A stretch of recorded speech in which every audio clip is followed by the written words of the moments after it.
And the last thing you're going to need are an assortment of brushes. And this is kind of unique to this type of screen printing because remember, we're not going to do a photographic exposure of our image onto a photo emulsion. We have to actually paint the image on. And so therefore, imagine you're a painter and you need to have, brushes of different sizes. I mean, I've got a couple of fine tip brushes here, kind of some medium tip brushes.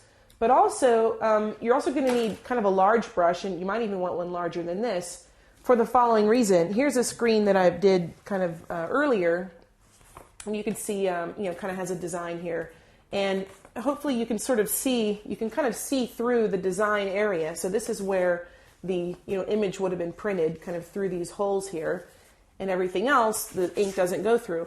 Well, I had to coat all of this here with the glue, because otherwise it's going to go through on the image. So that's another reason why you want to have a large brush, because you'll use like your finer brushes to kind of go through and kind of do all your edges and kind of your close-up work, and maybe your medium-sized brushes to, fill in kind of medium-sized areas. But kind of once you have your image done, you're going to have all this kind of area around that you also have to fill in with that glue so that the ink doesn't come through when you do your printing. And so a brush like this, or even larger than this, is good for that. And then you'll kind of fill in this outer area. And so that's kind of that's the material list. So we'll get started with doing a design.